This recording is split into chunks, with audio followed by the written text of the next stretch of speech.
Yesterday, I bought a set of building blocks, but for some particularly odd reason, this particular block did not match the color of the rest of the blocks in the set. So I figured I would paint it. But how much would that cost? What paint would I use? You know, that reminds me of a similar problem my friend Charles had. Charles is painting his woodblock cube. In order to paint the cube, he has to buy special paint that costs 10 cents per centimeter square. If the dimensions of the cube are 7 centimeters by 7 centimeters by 7 centimeters, how much will the paint cost Charles? Here we have the cube. As you can see, this cube is made of 6 spaces, and each one of these spaces is a square. The dimensions of this cube are 7 centimeters in length, 7 centimeters in width, and 7 centimeters in height. Now let's turn to the paint. We know that it costs 10 cents per centimeter square.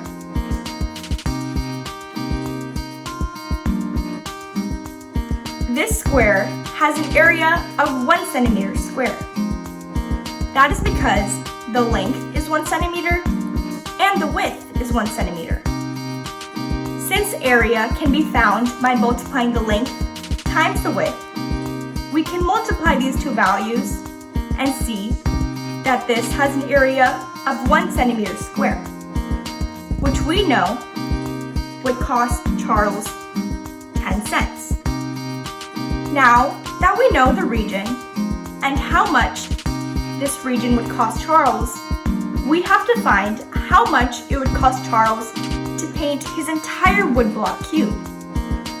But in order to do that, let's start by finding how much it would cost Charles to paint one side of his cube.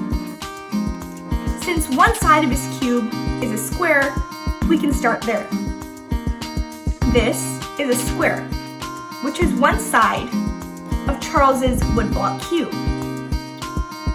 The dimensions of this square, as given, are 7 centimeters in length and 7 centimeters in width. Now we have to find how many centimeters squared are there in this side. Well, we know that a square that has a length of 1 centimeter and a width of 1 centimeter costs 10 cents to paint it. So we can start by dividing the length of this side so that there are squares that have a length and width of 1 centimeter. That's what I've done here. As you can see, each one of these squares has a length of 1 centimeter and a width of 1 centimeter, which means that the area of each one of these small squares is 1 centimeter squared.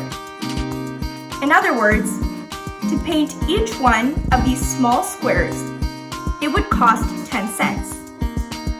Well, how many small squares are there in one side of Charles's woodblock cube? Well, we can either count the number of squares, or we can simply find the area. To find the area, we can multiply the length, which is 7, times the width, 7. So we can multiply 7 times 7 to get an area of 49 centimeters squared. That means that there are 49 small squares. And we know that to paint each one of these squares, it costs 10 cents. So, to find the cost for painting one side of the cube, we can multiply 49 centimeters squared where 49 is the total number of tiny squares times 10 cents, which is how much it costs to paint one of these tiny squares. This gives us a total of $4.90, which is how much it costs to paint one side. Well, we know how much it costs to paint one side of this cube, but we need to find how much it costs to paint this entire cube. We know that this cube consists of 6 sides that are all squares, and we know the cost of painting one side. So, we can multiply the cost of painting one side times the total number of sides, which is 6, to get $29.40, which is how much it would cost Charles to paint his woodblock cube.